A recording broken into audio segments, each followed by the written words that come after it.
सभी को जय मसीह की। आज परमेश्वर का धन्यवाद देते हैं कि परमेश्वर ने हमें आज उसका वचन मनन करने के लिए अवसर दिया है। तो आइए आज हम परमेश्वर के संतान के विषय में प्रभु के वचन से कुछ वचनों को मनन करेंगे।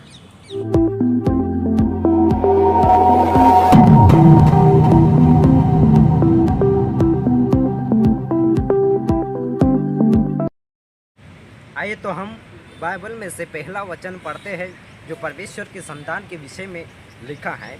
यूहन्ना रचित सुसमाचार पहला अध्याय और वचन 12 इस तरह से लिखा है, परंतु जितनों ने उन्हें ग्रहण किया अर्थात उसके नाम में विश्वास किया, उन सब को उन्होंने परमेश्वर के संतान होने का अधिकार दिया। तो परमेश्वर के संतान होने का अधिकार दिया गया है किनको? जिन्होंने, जिस व्यक्ति ने परमेश्वर के पुत्र प्रभु यीशु मसीह को ग्रहण किया है, उनको परमेश्वर पिता ने उसकी संतान होने का अधिकार दिया है।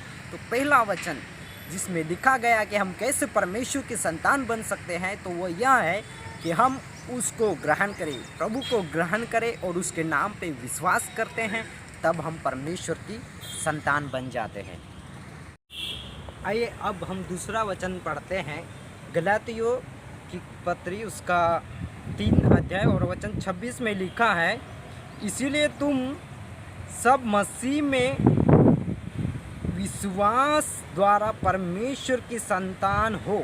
तो यहाँ पर लिखा है कि विश्वास के द्वारा तुम परमेश्वर की संतान हो।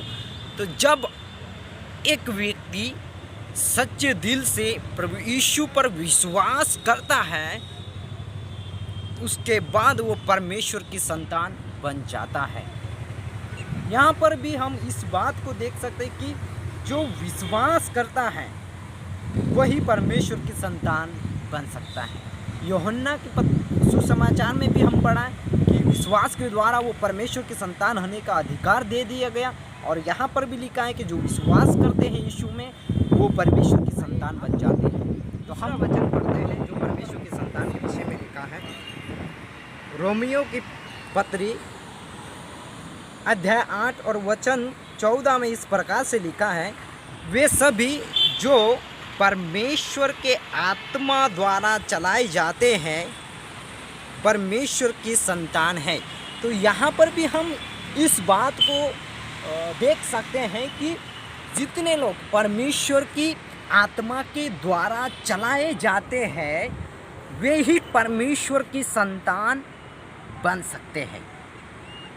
तो हम अगर परमेश्वर की आत्मा के द्वारा चलाए जा रहे हैं तभी हम परमेश्वर की संतान हैं, अन्यथा हम परमेश्वर की संतान नहीं बन सकते हैं।